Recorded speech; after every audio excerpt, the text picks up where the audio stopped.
Sejam bem-vindos ao canal Seduc Pacajus. Eu me chamo Cleilson Bezerra e hoje vamos para mais uma aula sobre figuras de linguagem. Na aula anterior, nós podemos perceber nos slides que essas que estão destacadas foram as figuras de linguagem que foram estudadas, que é figuras de palavras ou semântica e figuras de pensamento. Quem perdeu essa aula, você poderá estar reassistindo o vídeo que está aqui no nosso canal. E hoje nós vamos ver as figuras de linguagem de síntese ou construção, de som ou harmonia. E a primeira figura de linguagem que iremos ver agora é as figuras de síntese. As figuras de síntese ou figuras de construção correspondem a um grupo de figuras de linguagem, ao lado das figuras de pensamento, figuras de palavras e figuras de som. Vamos lá entender mais um pouquinho a respeito dessa figura de linguagem. Lembrando que as figuras de síntese ou figuras de construção, elas correspondem a um grupo das figuras de linguagem. Isso é importante que vocês saibam. Se nós estamos trabalhando figuras de linguagem, então tudo que será apresentado aqui estará dentro desse campo, só que com suas especificidades. As figuras de síntese, elas são utilizadas para modificar um período, ou seja, interferem na estrutura gramatical da frase com o intuito de oferecer maior expressividade ao texto. Assim, as figuras de síntese operam de diversas maneiras na frase, seja na inversão, repetição ou a omissão dos termos. O que podemos perceber? Que as figuras de síntese, elas são utilizadas para modificar, ela irá modificar um período, ou seja, ela irá interferir na estrutura gramatical da frase, com o intuito de oferecer maior expressividade. Quando eu falar de figuras de síntese, ela vai modificar o período em que ela está e vai oferecer a maior expressividade, o texto, a frase. E essas figuras, elas operam de maneiras diferentes, podendo ser de inversão, repetição ou na omissão de termos. Então, dentro da frase, ela pode inverter algum termo que esteja lá na frase, ela pode repetir alguns termos ou ela pode omitir os termos que eram para estar na frase e que não são apresentados. Aí a primeira figura de síntese que nós temos aí é a elipse. A elipse é a omissão de um ou mais termos, os quais não foram expressos anteriormente no discurso. Entretanto, que são facilmente identificáveis pelo interlocutor receptor. A elipse é a omissão de um ou mais termos, os quais não foram expressos anteriormente, ou seja, em nenhum momento anterior eles foram expressos ou eles estavam sendo apresentados. Eles simplesmente não aparecem. Só que no discurso, eles são facilmente identificáveis pelo interlocutor receptor. Ou seja, no caso, nós que iremos realizar a leitura, apesar dele não ter sido citado anteriormente no texto ou na frase, mas depois de realizarmos a leitura, fica fácil de identificar qual o termo que está faltando naquela frase ou naquele texto. Então, a elipse ela vem com essa função. Ela omite um ou mais termos que não foram expressos anteriormente no discurso. Porém, ele é de fácil identificação por nós, interlocutores, que estamos realizando a leitura desse período, dessa frase, desse texto. Aí aqui temos alguns exemplos. O primeiro exemplo, estávamos felizes com o resultado dos exames. Vejam aí novamente, estávamos felizes com o resultado dos exames. Nesse caso, a conjunção do verbo estávamos propõe o termo oculto nós. Se nós percebermos, se nós analisarmos a conjugação do verbo, quando eu digo estávamos, eu faço referência ao quê? À primeira pessoa do plural. Nós estávamos. Só que aí o termo nós não foi citado anteriormente, porém fica fácil a sua identificação. Se eu percebo que o verbo estávamos está conjugado e eu sei que ele está conjugado na primeira pessoa do plural e que a primeira pessoa do plural é nós, logo eu entendo que o termo que está faltando, que a figura de linguagem, a elipse, omitiu, foi o termo nós, que está oculto. nós estávamos felizes com o resultado dos exames. Aí agora nós temos outro exemplo nessa tirinha aqui. Ele diz, primeiro ele começou a beliscar entre as refeições, depois a comer sanduíches entre as refeições. Agora ele come refeições entre as refeições. Essa aí é a tirinha. Vamos ver mais uma vez. Primeiro ele começou a beliscar entre as refeições, depois a comer sanduíches entre as refeições. Agora ele come refeições entre as refeições. Nesse caso aí, o que é que nós percebemos? Que na segunda imagem do quadrinho, notamos o uso da elipse. Por que foi que nós notamos esse uso? Porque ele fala, depois a comer sanduíches entre as refeições. O que é que falta? Porque no primeiro quadrinho, no quadrinho anterior, ela colocou, primeiro ele começou a beliscar. Tem aí a terceira pessoa do singular, o pronome ele. Só que no segundo, dá a entender que depois ele começou a comer sanduíches entre as refeições. Só que esse termo ele está oculto no segundo quadrinho. E no segundo quadrinho ele não foi citado anteriormente. Ah, Cleilson, mas ele foi citado no primeiro quadrinho. Só que era para ter sido citado no primeiro e ter sido citado no segundo. Como ele não foi citado no segundo em nenhum momento, dá a entender que o termo que estava faltando, que está sendo omitido, é ele começou a comer sanduíches entre as refeições. Então, aí também está presente a figura de linguagem elipse. Então, quando eu me refiro a essa figura de linguagem, eu vou perceber que termos que não foram citados anteriormente, mas que deveriam ser citados e que eu consigo identificar com maior facilidade. Eu vou ler o meu trecho e vou conseguir identificar qual termo que está oculto ali e que não foi citado anteriormente.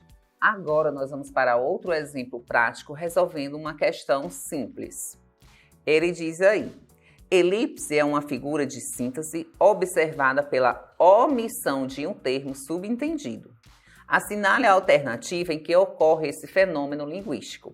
A questão pede para que a gente faça a análise dos itens e descubra em qual desses itens a elipse está presente. Só que algumas palavras aí são estranhas e desconhecidas no nosso vocabulário porque ela foi retirada aqui, são trechos, são frases que são retiradas de um texto, tá certo? No item A ele diz, o paciente no hospital nova-iorquino já está numa fase avançada da esclerose. Item B. Já com a interface da Synchron, o dispositivo é inserido de modo semelhante ao implante de stent coronário. Item C. Um segundo procedimento conecta o stentrode através de um fio a um dispositivo de computação implantado no peito do paciente. E item D. O paciente no hospital nova-iorquino já está numa fase avançada da esclerose. Perdeu toda a sua capacidade de falar e de se mover.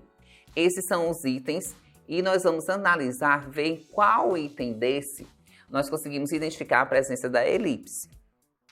Então vamos lá. O que é que ele diz aí primeiro? Ele diz que elipse é uma figura de linguagem, que nós já sabemos, é uma figura de síntese, e que é a alternativa em que ocorre esse fenômeno. Ele quer saber isso? Vimos todos os itens, item A, B, C e D, e quando nós observamos onde há a ausência de um termo que não foi citado anteriormente, que é isso que a função da elipse é essa, é omitir alguns termos que deveriam ter sido citados e que não foram, mas que nós conseguimos identificar. O item correto é o item D. O paciente do hospital nova-iorquino já está numa fase avançada da esclerose. Perdeu toda a sua capacidade de falar e se mover. Ah, Cleilson, por que a D? Vamos lá. No item D, logo após aí a vírgula, tem perdeu. Quando eu digo perdeu, o verbo está conjugado na terceira pessoa do singular. Ele. Então, eu entendo que antes do verbo perdeu, era para ter o pronome ele. que a frase ficaria dessa maneira. O paciente no hospital nova-iorquino já está numa fase avançada da esclerose. Ele perdeu toda a sua capacidade de falar e de se mover. Só que como esse termo não foi citado anteriormente e que eu consegui identificar através da conjugação do verbo, porque no exemplo anterior também fala dessa questão da conjugação do verbo. Então, quando eu consigo identificar que o verbo está conjugado, em qual pessoa ele está conjugado, eu entendo que o termo que está faltando aí é o termo ele. Ele perdeu toda a sua capacidade de falar e de se locomover. E nos outros itens, todos os sentidos estão completos e não falta nenhum termo, nem que foi citado anteriormente, e nem que eu consigo identificar. Então, por isso, o item D é o item correto. Agora, nós iremos para outra figura de síntese. Nós iremos para a zeugma. A zeugma é um tipo de elipse, uma vez que há omissão de um ou mais termos na oração, sendo um recurso utilizado para evitar a repetição de verbo ou substantivo. Vamos lá, vamos com calma. Prestem bastante atenção. A figura de linguagem que nós vimos anteriormente era a elipse. Agora nós estamos vendo a zeugma. Só que ele diz o quê? Que a zeugma é um tipo de elipse, uma vez que há omissão de um ou mais termos na oração, sendo o recurso utilizado para evitar a repetição de verbo ou substantivo. Vamos lá. Nós vamos ver alguns exemplos e depois eu irei explicar para vocês qual é a principal diferença entre a zeugma e a elipse, apesar que a zeugma também é uma elipse, né? Eu acho que deu um pouco de complicação para vocês, mas no decorrer do vídeo vocês irão compreender melhor. Exemplo: eu acordo às 7 horas e vou dormir às 11.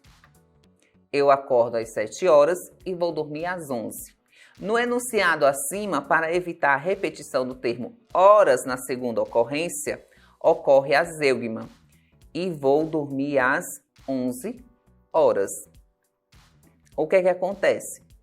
Na zeugma é proposital que o termo suma para que ele não fique repetitivo. Já na elipse, não. Ela simplesmente tira o termo e nós também vamos identificar esse termo. Na zeugma eu consigo identificar? Sim, só que a concordância fica de maneira melhor. Há uma expressividade maior e que fica mais bonito de se pronunciar, né? Então a pronúncia fica mais bonita. Então, eu acordo às 7 horas e vou dormir às 11. Eu entendo que 11 também são 11 horas. Então, por isso que a zeugma ela faz essa omissão para evitar a repetição de alguns termos dentro da frase. Observe a tirinha abaixo. Você é um colírio para os meus olhos. Oh! Um descongestionante nasal para meu nariz. Um antiácido para o meu estômago. Tem gente que não sabe quando parar. Vamos lá ver mais uma vez. Você é um colírio para os meus olhos. Oh, um descongestionante nasal para o meu nariz. Um antiácido para o meu estômago. Tem gente que não sabe quando parar. Nesse caso aí da tirinha, o que é que nós podemos observar? Que a zeugma ela está utilizada na segunda e na terceira parte dos quadrinhos. Você é um descongestionante nasal para o meu nariz. Você é um antiácido para o meu estômago. O que é que acontece? Prestem bastante atenção. No primeiro quadrinho, o que é que ele diz? Você é um colírio para os meus olhos. No segundo, ele não utiliza o você é um descongestionante nasal. Ele tira o você é e deixa só um descongestionante nasal para o meu nariz. E no terceiro quadrinho, em vez de ele dizer você é um antiácido para o meu estômago, ele tira o termo você é e deixa só um antiácido para o meu estômago. Aí a zeugma é utilizada para quê? Para evitar a repetição constante de determinados termos dentro da frase, dentro do texto. Então ela vem com essa função que retira o termo, mas só que o texto ou a frase ele também continua com o seu sentido. E que não há necessidade de nós identificarmos qual é o termo que está faltando, qual foi o termo que foi substituído, porque ele já foi citado anteriormente. Agora eu vou mostrar para vocês a diferença da zeugma e da elipse. Qual é o principal ponto que diferencia uma da outra e por que elas são tão parecidas? Ele diz aí, Em muitas discussões no campo da linguística, o zeugma é considerado um tipo específico de elipse. O ponto em comum dessas duas figuras é a omissão de um termo no enunciado. Ou seja, o que é que elas têm em comum? Qual é a semelhança delas? É que as duas elas vão sempre omitir um termo. Durante o enunciado lá na frase, no texto, as duas irão omitir um termo. Só que a principal diferença entre elas é que no zeugma são omitidos termos que já foram expressos anteriormente, que já foram ditos, de modo que não se repitam. E na elipse, esses termos omitidos não necessariamente foram expressos no enunciado e são subentendidos apenas pelo contexto. Essa é a principal diferença. No zeugma, os termos já foram citados e eles não são citados novamente. Eu vejo que em algum momento do texto ou da frase ele apareceu e logo no outro momento ele foi retirado para não ficar repetitivo. Já na elipse, não. Os termos são omitidos e não foram citados anteriormente. E eles são subentendidos apenas pelo contexto. Diferente da zeugma, que eu consigo entender porque ele foi citado anteriormente. Então, essa é a principal diferença entre zeugma e elipse. Aí aqui, tem outra situaçãozinha, tem outro exemplo. A omissão de termos é um recurso coesivo em animou meu coração mais do que o marca-passo. O vocábulo em zeugma ele quer saber a zeugma, que o termo já foi citado, só que agora ele é retirado para não acontecer essa repetição. Qual é esse termo? Item A, animaria. Item B, coração. Item C, marca-passo. Ou item D, mais. Vamos olhar aqui a frase novamente. A omissão de termos é um recurso coesivo em. Ele quer saber onde é que há omissão de termos e que ela é um recurso coesivo. Animou meu coração mais do que o marca-passo. O vocábulo em zeugma é animaria, coração, marca-passo ou mais. O que nós podemos observar na frase? Os termos que tanto coração já está presente na frase, já foi citado. Marca-passo também já foi citado. O mais também já foi citado. E o animaria, ele não foi citado ainda nessa conjugação. Só que ele aparece lá na primeira como animou. Então, ele está evitando a repetição. Qual é o item correto? Já que nós analisamos todo esse contexto da frase. O item correto é o item A, animaria. Por quê? Na frase, como ele já colocou, animou meu coração mais do que um marca-passo, então não tem a necessidade dele repetir que o marca-passo o animaria, porque a frase ficaria dessa forma. Animou meu coração mais do que um marca-passo animaria. Então ia haver essa repetição. Então na zeugma não pode ter a repetição de termos, por mais que eles estejam em conjugações diferentes. Então, o vocábulo que é omitido aí pela zeugma é o animaria. Se nós colocássemos coração, a frase ficaria completamente sem sentido, aí não ia ter zeugma, não ia ter elipse, não ia ter nada, estava completamente errada. Se repetisse um marca-passo também ia ficar sem sentido e o mais também ficaria sem sentido. Então, a única que se encaixa como um vocábulo, sendo utilizado o zeugma, é a opção A, animaria. Depois de vermos elipse e vermos zeugma, estamos indo agora ver a figura de linguagem hipérbato. O hipérbato é caracterizado pela inversão da ordem direta dos termos da oração, segundo a construção sintática usual da língua. Sujeito mais predicado mais complemento. Vamos lá, vou repetir com calma agora. O hipérbato é caracterizado pela inversão da ordem direta dos termos da oração, segundo a construção sintática usual da língua. O que é que ele vai fazer? Ele vai inverter essa construção, ele vai desorganizar. O sentido correto, seguindo a construção sintática da língua, é sujeito mais predicado mais complemento. O hipérbato, ele desfaz essa construção usual da frase. É uma característica bem simples e fácil de ser identificada. Vamos olhar aqui nos exemplos agora. Triste estava Manuela. Como assim triste estava Manuela? O que é que acontece aí? Neste caso, o estado do sujeito Que qual é o estado dela? Como ela estava? Ela estava triste. Surge antes do nome Manuela, que na construção sintática o usual seria Manuela estava triste. Eu coloco o quê? Eu coloco o meu sujeito primeiro, depois o predicado e depois o complemento. Manuela estava triste. E triste estava Manuela. Então, o hipérbato, ele tem essa função. Ele desorganiza a maneira correta das frases, das orações, do texto. Em vez dele seguir sujeito mais predicado mais complemento, ele simplesmente troca as ordens e a frase fica, não é que fica sem sentido, mas ela não fica de maneira correta para a escrita correta, né? Para a norma correta. Observe a charge abaixo. Ouviram do Ipiranga as margens plácidas de um povo herói com um brado retumbante. Ah, que fome! Então aí nós temos um trecho do hino nacional brasileiro e logo em seguida o bichinho no momento cívico, o menino, ah, que fome! Então vamos lá, nesse exemplo, a charge acima é um exemplo de hipérbato, porque se tivesse escrito de ordem direta, o nosso hino, como era que ele ia começar? As margens plácidas do Ipiranga ouviram o brado retumbante de um povo heróico, e não ouviram do Ipiranga as margens plácidas de um povo heróico. Nesse momento, há a presença da figura de linguagem do hipérbato, porque ele deu a pequena desorganizada, ele não seguiu a forma correta que seria sujeito, predicado e complemento. Então, ele fez essa mudança e ficou dessa forma. Agora, nós vamos ver outro exemplo, uma questãozinha simples.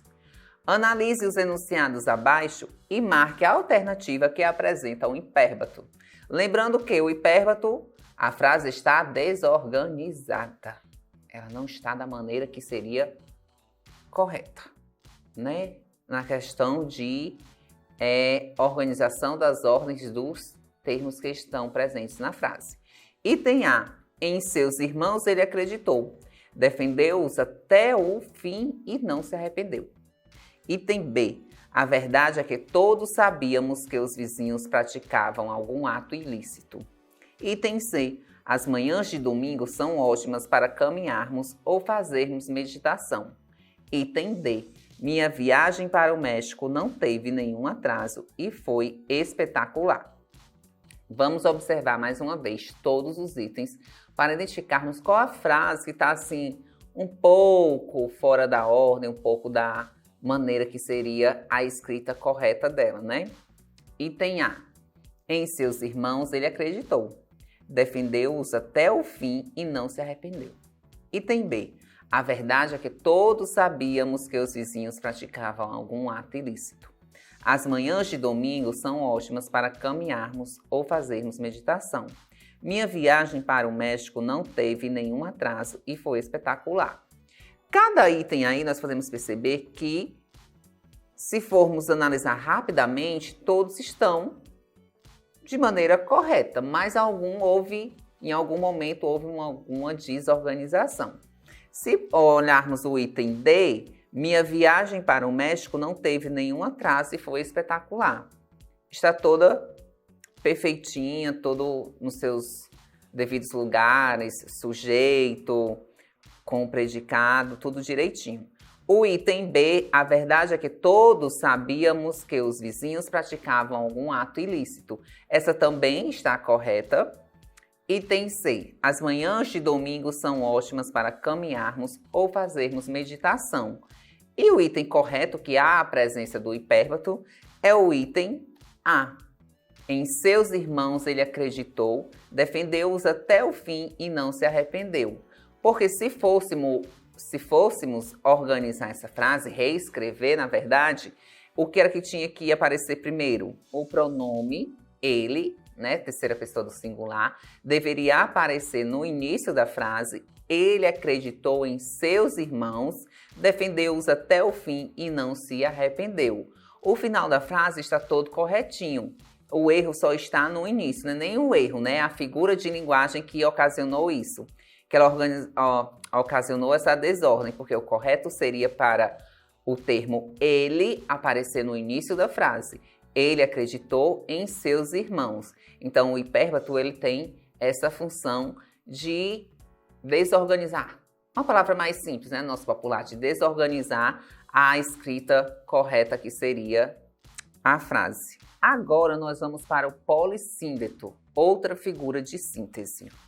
O polissíndeto ele é caracterizado pelo uso de síndetos, ou seja, de elementos conectivos, conjunções nos períodos compostos. O polissíndeto forma as orações coordenadas, sindéticas, sendo que os elementos mais utilizados são e, ou nem. Essa figura de síntese é muito utilizada como recurso estilístico, sobretudo nos textos poéticos e musicais. Vamos lá. Ele é caracterizado pelo uso de síndetos. O que são esses síndetos? São elementos de conexão. Eu e Maria fomos à praia. O elemento conectivo aí é e. Eu vou com blusa vermelha. Eu vou com a blusa vermelha ou com a blusa preta. O conectivo foi o ou. Então, assim, o polissíndeto ele se dá devido à presença desses síndetos, desses conectivos, das conjunções, né? Que aí, através disso, o polissíndeto vai formar as orações coordenadas sindéticas, sendo que os elementos mais utilizados estão aí, né, descritos na definição, e, ou nem. Tem outros termos, mas só que esses são os mais utilizados, e ela é utilizada como recurso estilístico em textos poéticos e musicais. No exemplo a seguir, temos aí: Dolores brigava e gritava e falava. Qual é o síndeto, o elemento de conexão que está sendo utilizado nessa frase aí? Dolores brigava e gritava e falava. A figura de linguagem polissíndeto nessa frase aí, ela utilizou o conectivo com som de i, que fica dessa forma: Dolores brigava e gritava e falava. Então, ele está sempre repetindo esses conectivos dentro da frase e eles, com isso, quando eu vejo que há repetição, que há algum elemento de conexão, é que eu vejo que está acontecendo a figura de linguagem polissíndeto. E temos outro exemplo, vamos ler aqui. Mãos ao alto. Se for eleitor, passe a carteira. Se for deputado, passe a mala. Se for assessor, passe a cueca. Então, aí, nesse caso, nós podemos ver que o que foi repetitivo foi o termo se for. Se for eleitor, passe a carteira. Se for deputado, passe a mala. Se for assessor, passe a cueca. Nessa charge acima tem até a explicaçãozinha aqui, ó.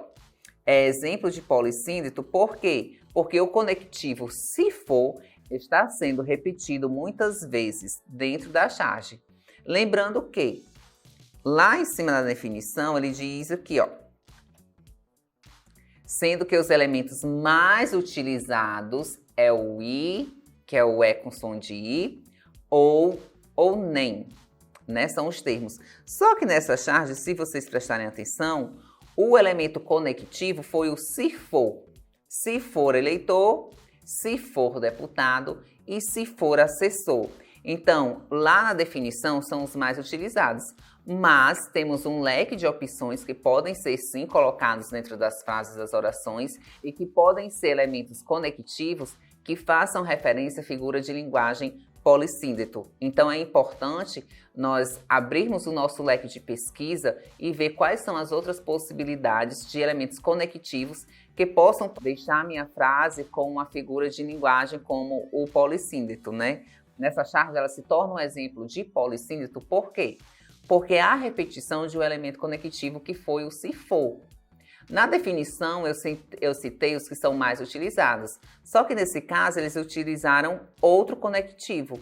Então, assim, é importante que vocês pesquisem e vejam que há outras possibilidades, não só aquelas que eu falei na definição. Passando para outro exemplo, tem aqui a questão. Analise os enunciados a seguir e marque a alternativa em que se verifica a presença de um polissíndeto. Vamos lá. Essas figuras de linguagem eu estou notando que, não sei vocês, mas eu percebo que elas se tornam mais fáceis de identificar. São mais simples e mais fáceis do que as que foram vistas no vídeo anterior. nessa questão que está aparecendo aí na telinha de vocês, ele pede um polissíndeto. E o polissíndeto, que nós acabamos de ver, é o uso de conectivos, a repetição desses conectivos dentro da frase, né? Aí o item A diz: busco felicidade, prazer, amor, amizade.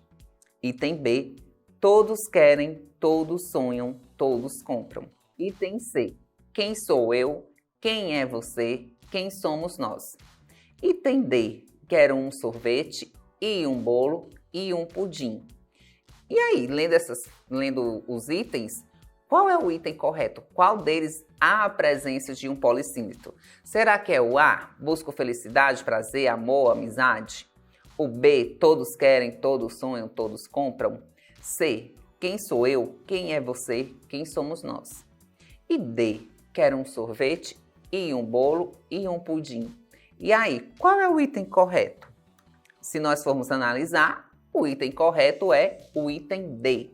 Quero um sorvete e um bolo e um pudim. Ah, Cleilson, mas só que lá no item B, todos se repetem. Todos querem, todos sonham, todos compram. No item C tem o quem. Quem sou eu, quem é você, quem somos nós. Só que, apesar deles se repetirem, eles não são elementos conectivos. E no item D, o elemento conectivo é o E com som de I. Quero um sorvete e um bolo e um pudim. Então, eu preciso identificar qual é o elemento conectivo. Não é só quando aparecem elementos que se repetem, porque se fossem elementos que se repetem, o único item aí que não apresentaria polissíndeto era o item A, porque nenhum termo está se repetindo. Só que no item dele se repete e é um conectivo. Então, por isso que é um polissíndeto. Depois de vermos o polissíndeto, nós iremos ver agora o assíndeto. Síndeto corresponde a uma conjunção coordenativa utilizada para unir termos nas orações coordenadas. É o caso que foi visto no polissíndeto. Feita essa observação, a figura de pensamento assíndeto é caracterizada pela ausência de conjunções. Vamos lá, prestem bastante atenção na diferença. O polissíndeto ela é fácil de identificação, por quê? Porque os conectivos, eles estão expostos. Tá lá, você vai ler e vai encontrar os conectivos. Já o assíndeto é caracterizada pela ausência dessas conjunções, pela ausência desses conectivos. Nas frases, nos trechos, esse conectivo ele não vai aparecer. Eu vou subentender que ele está ali, mas ele não vai aparecer de maneira escrita, ele vai aparecer subentendida. Já no polissíndeto, ele aparece com a maneira escrita. Eu vejo a repetição desses termos. Na frase a seguir, temos aí: Diana comprou uvas para comer e limões para fazer suco. A frase que nós estamos analisando, ela se torna um assíndeto, por quê? Porque ela não tem conjunção, ela não tem um conectivo. Ela foi separada por uma vírgula. Se ela fosse um polissíndeto, ela teria o conectivo I. Ficaria dessa forma: Diana comprou uvas para comer e limões para fazer suco. Só que como tem essa ausência, o termo então vai ficar subentendido. Eu subentendo que tem esse termo, mas ele não vai aparecer na minha frase. Então, assim, a principal diferença do assíndeto para o polissíndeto é que polissíndeto, os termos conectivos, eles aparecem na frase. E o assíndeto, os termos ficam subentendidos, eles não aparecem. Outro exemplo: a tua raça quer partir, guerrear, sofrer, vencer, voltar. Nesse caso aí, nós percebemos que há falta de conectivo, então a figura de linguagem é o assíndeto. Se eu fosse acrescentar, eu poderia acrescentar aí, na segunda parte: a tua raça quer partir, guerrear, sofrer, vencer e voltar. Só que como eu estou utilizando o assíndeto, então eu não preciso colocar esse conectivo. Eu só fico com ele subentendido. Se fosse polissíndeto, aí sim eu colocaria o conectivo. Passando para outra figura de linguagem, nós temos o anacoluto. Anacoluto é uma figura de linguagem na qual um termo no início do enunciado acaba sendo isolado, perdendo sua função sintática. Desse modo, a palavra ou expressão isolada é tida como uma espécie de tópico a respeito do qual o enunciado fala. Por afetar a estrutura do enunciado e a disposição dos termos linguísticos que o compõem, o anacoluto é classificado como figura de síntese ou figura de construção. Peraí, vamos analisar com calma, não precisa desesperar. Anacoluto é uma figura de linguagem, tá certo? Isso aí tá claro, todo mundo, nós estamos vendo isso, então ficou bem claro. Só que um termo no início da frase ou do enunciado, ele acaba sendo isolado e perde a sua função. Desse modo, a palavra que foi isolada, ela é tida como se fosse o quê? Como se fosse uma espécie de tópico do qual a pessoa irá falar. Aí, por afetar essa estrutura e a disposição dos termos linguísticos que o compõem, ele é classificado como uma figura de linguagem. Para ficar mais claro, vamos ver aqui no exemplo. Esse livro, ele tem uma história muito boa. Vejam aí que o termo que está grifado, está sublinhado, é esse livro. E logo em seguida ele o separa do restante da frase com uma vírgula e inicia. Ele tem uma história muito boa. Então, o anacoluto ele tem essa função de isolar algum termo que foi citado no início da frase, no início do enunciado. Nesse caso aqui, o termo que foi isolado foi esse livro e ele foi isolado por uma vírgula. Assim que ele isolou esse termo com a vírgula, ele já começou utilizando o pronome ele. Ele tem uma história muito boa. Se nós formos analisar, vejam aí o que é que o anacoluto ele faz. No caso acima, que é o caso da frase, o termo esse livro serviria como sujeito na oração. Mas a partir do momento que ele é isolado e o pronome ele, que se refere a esse livro, toma para si a função, ele deixa de ser o sujeito da frase, o sujeito do enunciado. É como se o enunciador, né, como se o autor quisesse reescrever a frase e no momento que ele refez essa frase, ele isolou o termo esse livro, que ele vai servir como tópico, e indica o assunto que será abordado. Qual é o assunto que será abordado? Esse livro. Então, a função do anacoluto é essa. Ele isola um termo na frase e esse termo ele vai perder a função dele. Qual era a função do termo esse livro? Era ser sujeito. Mas quando ele isolou, quem passou a ser sujeito foi o pronome ele. E o esse livro ficou sendo como se fosse o assunto que seria abordado. Então, o anacoluto ele é um pouco mais complicado do que as outras que nós acabamos de ver, mas quando a gente vê nos exemplos, pesquisa mais a definição, ele também acaba se tornando simples. O pleonasmo. O pleonasmo ele é muito conhecido, é utilizado pela maioria das pessoas, só que poucas pessoas sabem que estão utilizando um pleonasmo, né? Então vamos lá. Repetição enfática ou redundância de um termo que soa desnecessário no discurso, o qual pode ser utilizado intencionalmente, que é um pleonasmo literário, ou pode ser como figura de linguagem, ou por desconhecimento das normas gramaticais, que é o pleonasmo vicioso. Nesse caso, um vício de linguagem. Vamos ver aqui. Pleonasmo é uma repetição enfática ou redundância de um termo que soa desnecessário. Quando ele é utilizado intencionalmente, ele é considerado um pleonasmo literário. Quando ele é utilizado por desconhecimento, ele é considerado um pleonasmo vicioso. No caso de pleonasmo vicioso, todo mundo já ouviu a mãe ou algum conhecido dizer assim: entra pra dentro. Entra pra dentro, menino. Se eu entro, é claro que eu vou entrar para dentro. Isso se torna um pleonasmo vicioso. Ah, sai aí para fora. Se eu estou saindo, é claro que eu estou saindo para fora. Então, esse é o tipo de pleonasmo vicioso que é o mais utilizado no nosso dia a dia. Isso quando eu tenho o desconhecimento.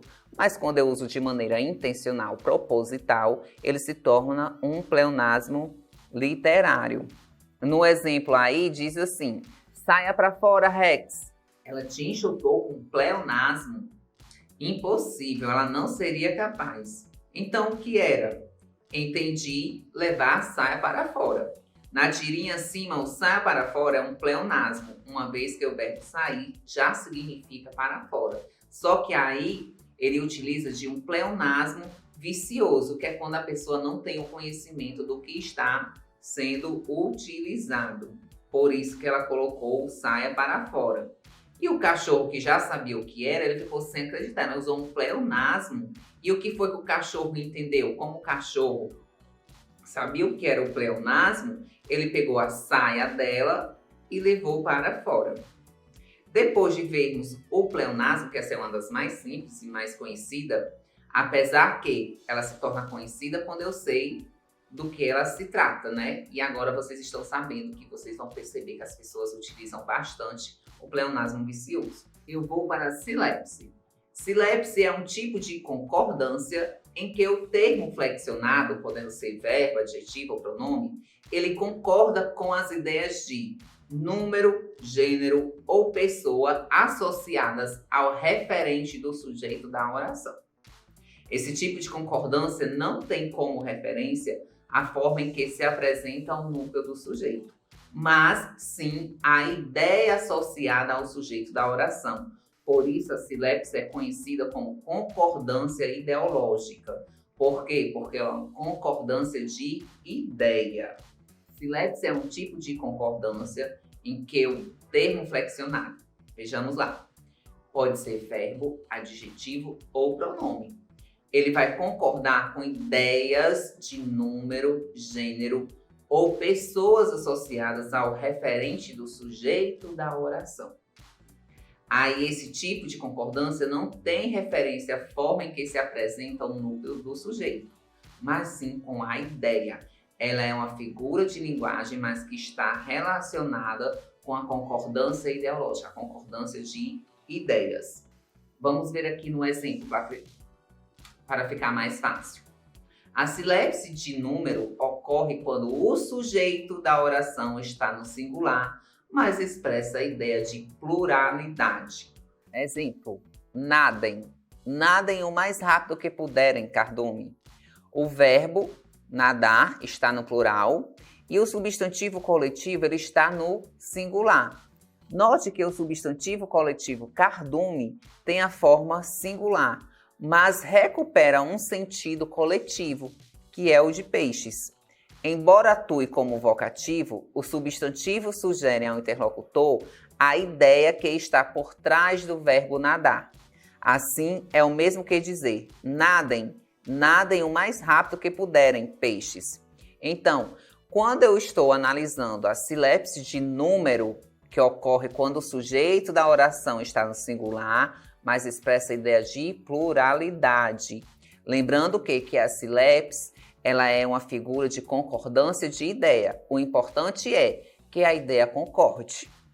E aí, nesse caso, por que ele concorda? Porque nadem está no plural, só que cardume, apesar de estar no singular, ela representa algo plural, que representa que é mais de um peixe. Né? Se cardume é coletivo de peixe, eu entendo que há mais de um. Quando há mais de um, representa da ideia de pluralidade. Então, a frase está correta e a silepse ela está presente nessa frase devido à ideia estar concordando. Por mais que esteja no singular, há uma ideia de pluralidade.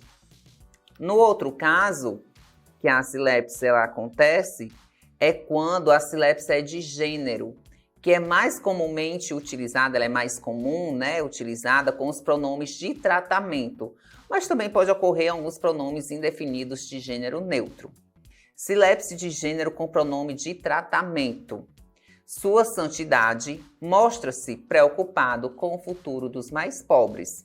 Nós podemos ver que o pronome de tratamento é Sua Santidade, está no gênero feminino, e que o adjetivo é preocupado e está no masculino, mas que há uma concordância de ideia. Sua Santidade mostra preocupado com o futuro dos mais pobres.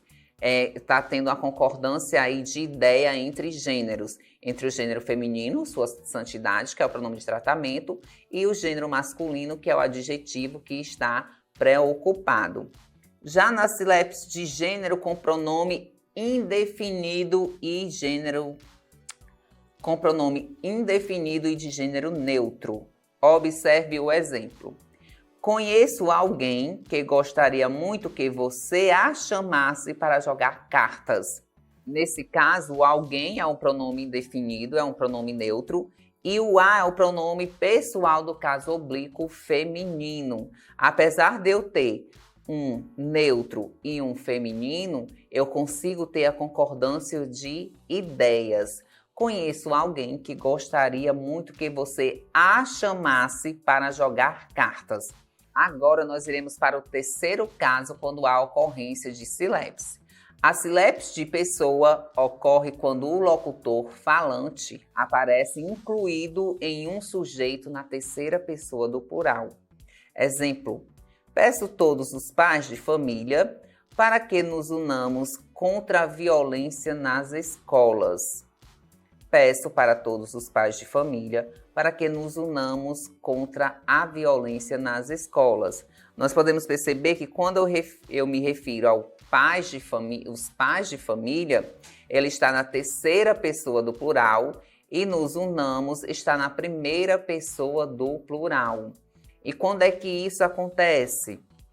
A sílabes de pessoa, ela ocorre quando o locutor ou falante ele aparece incluído em um sujeito na terceira pessoa no plural. Então, nesse caso, nós percebemos que os pais de família estão na terceira pessoa do plural, que no caso, eles. Peço a todos eles para que nos unamos contra a violência nas escolas. Então, a sílabes, ela acontece de três maneiras. Ela tem a primeira, que nós acabamos de ver, que é essa daqui. A sílabes de número ocorre quando o sujeito da oração está no singular, mas expressa a ideia de plural. A segunda, que a sílabes de gênero é mais comum utilizada com os pronomes de tratamento, mas também pode ocorrer com alguns pronomes indefinidos de gênero neutro. E a terceira e última, que é quando a sílabes de pessoa, é quando o locutor ele aparece incluído em um sujeito sempre na terceira pessoa do plural. Então, são essas três ocorrências, são esses três casos que eu encontro a sílabes. Sílabes de pessoa, sílabes de gênero e sílabes de número. Lembrando que a sílabes é concordância de ideias, tá certo? Temos outra figura agora, que é a anáfora. A anáfora é o nome de uma figura de linguagem ou figura de síntese, utilizada quando ocorre a repetição de uma mesma palavra ou sentença. Ela também pode ser conceituada como uma ferramenta de retomada que contribui na construção da coesão e coerência textuais. Vamos lá. A anáfora é o nome da figura de linguagem, utilizada quando ocorre repetição de uma mesma palavra ou sentença. Ela pode ser conceituada como uma ferramenta de retomada que contribui na construção da coesão e coerência textuais. Vamos ver aqui. A anáfora ela é muito utilizada em produções literárias, como poemas ou mesmo em anúncios publicitários. Vamos identificar melhor a anáfora nos exemplos. Lembrando que a anáfora ela é a figura de linguagem que faz referência à repetição de palavras. Elas são mais utilizadas onde? Nas produções literárias e nos anúncios publicitários. Quem nunca viu esse anúncio aqui, ó? Peça batom, peça batom, peça batom, peça batom. O chocolate da garota que não sai da sua boca. Quem nunca viu essa propaganda, não viu esse anúncio? E aí, nesse caso, o que acontece? A propaganda faz o uso da anáfora com a figura de linguagem. Como figura de linguagem, por quê? Porque há a repetição da frase, peça batom. E isso funciona como recurso apelativo para que o consumidor compre o produto. A anáfora, portanto, visa destacar ou ressaltar algum elemento importante em um texto. A partir do momento que eu faço essa repetição, eu estou utilizando a figura de linguagem anáfora. E durante essa propaganda aqui, que ele repete peça batom, era no intuito de convencer a pessoa a comprar. Que ele era tão gostoso que fica grudado na sua mente, fica grudado nas suas recordações, o sabor do batom. Então, por isso que ela enfatizava tanto e repetia tanto o peça batom para fazer com que o consumidor comprasse o produto. No outro caso, tem um poema aqui muito conhecido de Carlos Drummond de Andrade, que ele diz: no meio do caminho tinha uma pedra. Tinha uma pedra no meio do caminho. Tinha uma pedra no meio do caminho, tinha uma pedra. Nunca me esquecerei desse acontecimento, na vida de minhas retinas tão fatigadas. Nunca me esquecerei que no meio do caminho tinha uma pedra. Tinha uma pedra no meio do caminho. No meio do caminho tinha uma pedra. Aí nós vemos aí, ó, os trechos que estão se repetindo, que é no meio do caminho tinha uma pedra no meio do caminho. Então ele vai repetindo esse termo várias vezes durante o poema. Aí o famoso poema de Carlos Drummond de Andrade, ele traz aí a explicação. Utiliza da anáfora em sua composição.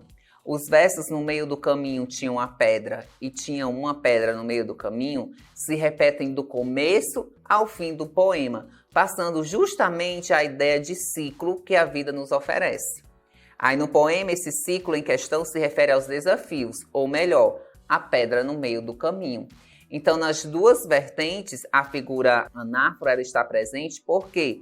Porque os termos que estão tanto na propaganda quanto no poema estão se repetindo e eles trazem alguma mensagem, eles têm algum intuito. No caso da propaganda publicitária, é fazer com que o consumidor compre determinado produto ou serviço. E no caso do poema de Carlos Drummond de Andrade, era para explicar que a vida tem ciclos e que esses ciclos têm justamente os desafios nas nossas vidas, que no caso era as pedras. Depois de termos visto todas essas figuras, que essas figuras de linguagem que nós acabamos de ver, elas fazem referência às figuras de síntese ou construção. Agora nós vamos passar para as figuras de som. As figuras de som ou de harmonia correspondem a uma categoria das figuras de linguagem associadas à sonoridade. Elas valorizam a expressividade do texto por meio da sonoridade, ou seja, da repetição dos sons. Lembrando, vamos ressaltar agora que nós acabamos de ver as figuras de síntese e agora nós iremos ver as figuras de som. E as figuras de som ou de harmonia, elas estão, como o próprio nome já diz, elas estão associadas à sonoridade das palavras dentro do texto, dentro das frases, assim como as suas repetições, as repetições dos sons. Vamos lá. A literação é uma figura de linguagem, de som ou harmonia, que consiste na repetição de consoantes ou sílabas. É muito utilizada em poemas, uma vez que esse tipo de texto costuma valorizar a sonoridade das palavras. Olhem aqui. A literação é uma figura de linguagem, de som ou harmonia, que consistem na repetição de consoantes ou sílabas. É muito utilizado em poemas, uma vez que esse tipo de texto costuma valorizar a sonoridade das palavras.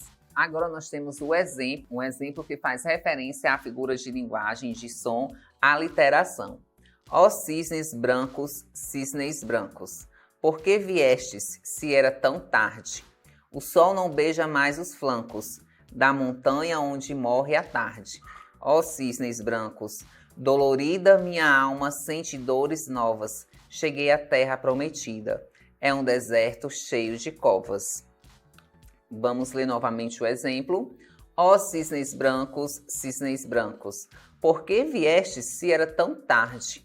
O sol não beija mais os flancos da montanha onde morre a tarde. Ó cisnes brancos, dolorida minha alma sente dores novas. Cheguei à terra prometida. É um deserto cheio de covas. Nesse exemplo que nós acabamos de ver, o que é que vocês podem observar? Que a consoante S, ela está em negrito, então ela está se repetindo diversas vezes. Cisnes, 2 S's, brancos, o S no final. Aí ele repete cisnes, olhem aí, viestes, se, sol, mais, os, flancos, todas essas palavras com presença de S's. Então, quando eu vejo que tem essa repetição de consoantes ou de algumas sílabas, ele está usando a figura de linguagem aliteração, a figura de som.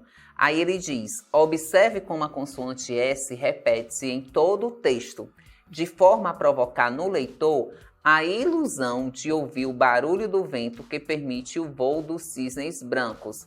Então, ele utiliza do S dentro do texto para que a pessoa tenha a ilusão de ouvir o barulho do vento. No outro exemplo a seguir, que nós vamos ver agora, ele diz, o rato roeu a roupa do rei de Roma. Cebolinha, você aprendeu a falar. O rato roeu a roupa do rei de Roma. Claro!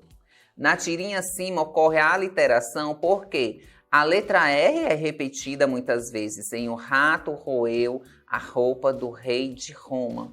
Então, assim, quando há aliteração, é sempre o quê? A repetição de consoantes ou a repetição de algumas sílabas. Essa é a figura de som, a aliteração. Que nesse caso, no primeiro texto, eles repetiram a consoante S. E nessa tirinha que apresenta o trava-língua, o rato roeu a roupa do rei de Roma, está a repetição da consoante R. Depois de vermos a aliteração, nós vamos para a paranomásia. Paranomásia é a repetição de palavras cujos sons são parecidos. Então, assim, as figuras de linguagens de som são bem fáceis de ser identificadas. A aliteração, que é por repetição de consoantes ou sílabas. A paranomásia, que nós estamos vendo agora, é a repetição de palavras cujos sons são parecidos, como aqui mostra o exemplo. Vejam aí, o cavaleiro, muito cavalheiro, conquistou a donzela. Só que cavaleiro, homem que anda a cavalo, e cavalheiro, homem gentil. As palavras, elas possuem uns sons parecidos, sons semelhantes, apesar da sua escrita ser diferente. Quando há palavras com sons parecidos, há também a presença da figura de linguagem paranomásia. Porque nesse caso aqui, o cavaleiro e o cavalheiro são palavras com sons parecidos. E aqui nessa charge tem o jogador, perdi o pênalti por causa da grama. O político, perdi o escrúpulo por causa da grana. Nós vemos aí que a figura de linguagem paranomásia, ela está destacada por quê? Porque foram usados termos que possuem sons parecidos, que eram grama e grana. O que há diferença na escrita aí é só que um é com a consoante M e o outro é com a consoante N, mas o som é bem familiar. Já na assonância, é uma figura de linguagem que é a expressão por meio de sons vocálicos, o que pode gerar diferentes efeitos no texto. A assonância não deve ser confundida com a aliteração, figura marcada pela repetição de sons consonantais. Vamos observar aqui, ó. A assonância é uma figura de linguagem, uma figura de som, que há expressão por meio de sons vocálicos, o que pode gerar diferentes efeitos no texto. E a assonância, o que acontece? Ela não deve ser confundida com a aliteração, que foi a primeira figura de som que nós vimos. Por quê? Porque a aliteração ela é marcada por repetição de sons consonantais, que no nosso caso nós vimos que no texto destacou o som do S, a sua repetição do S, e destacou a repetição da consoante R. Já na assonância vai ser só os sons vocálicos. Vamos olhar aqui no exemplo. Abra suas asas, solte suas feras, caia na gandaia, entre nessa festa. Nelson Mota e Rubens Queiroz. É uma letra de uma música bastante conhecida e aí nesse caso ele destaca a repetição da vogal A. Abra suas asas, solte suas feras, caia na gandaia, entre nessa festa. Lembrando que aqui a figura de linguagem que nós encontramos é a figura de som, que é a assonância. É quando os sons vocálicos estão destacados, é quando eu vejo a repetição das vogais. diferentemente da aliteração, que é os sons das consoantes, são as repetições das consoantes. E agora nós vamos para a onomatopeia, que é uma figura de som ou harmonia.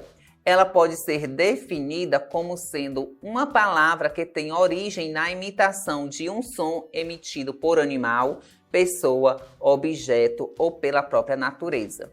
O uso dessa figura de linguagem é muito comum em histórias em quadrinhos e narrativas infantis. Vamos rever com calma. Vejam aí, a onomatopeia é uma figura de som, lógico, de som ou harmonia, e ela pode ser definida como sendo uma palavra que tem origem na imitação de um som. Quando eu vejo uma palavra que está imitando algum som dentro de um texto, pode ser o som de um animal, de uma pessoa, do objeto ou de algo pela própria natureza, eu estou utilizando a figura de linguagem onomatopeia. E ela é comum, onde é que eu encontro, Clécio, essa figura de linguagem? Eu posso encontrar mais em histórias em quadrinhos ou narrativas infantis. Vamos ver aqui no exemplo. Observe a tirinha. Bum, bum, bum. Cebolinha quer parar de fazer barulho? Buá, buá. No primeiro e no último quadrinho, temos o uso da onomatopeia com bum, bum, bum e buá, buá. O primeiro expressa o som do tambor e o segundo o choro do Cebolinha. Então, a onomatopeia são palavras que nós encontramos dentro do texto, só que ela vem representando algum som. Possa ser reproduzida por um objeto, por um animal ou até mesmo por uma pessoa. No primeiro quadrinho, essas palavras são o bum, né, que está aí se repetindo e que faz referência ao tambor que nós conseguimos identificar logo no segundo quadrinho, que nós vemos o Cebolinha segurando o tambor. E logo depois de o pai chamar a atenção dele, ele faz buá, que nós identificamos que é o choro do Cebolinha. Essa é a figura de som onomatopeia. Com isso, finalizamos. Nós vimos todas as figuras de linguagem, tanto de síntese, de construção, de palavras, de pensamento. E com isso, finalizamos mais uma aula a respeito das figuras de linguagem. Lembrando que são 4 tipos de figuras de linguagem, que são as de palavra ou semântica, de síntese ou construção, de pensamento e de som ou harmonia. No vídeo anterior, que já está aqui disponível no canal, nós vimos as 2 primeiras, que foram de figuras de palavras ou semântica e figuras de pensamento. E agora estamos finalizando vendo as figuras de síntese ou construção e de som ou harmonia. Então, espero que tenham gostado da nossa aula de hoje. Curtam o nosso vídeo, compartilhe com um colega que tem dúvida nesse conteúdo. Deixe o comentário aqui abaixo do vídeo, deixando sugestões de outros conteúdos, tá certo? Então, tchau e até a próxima aula.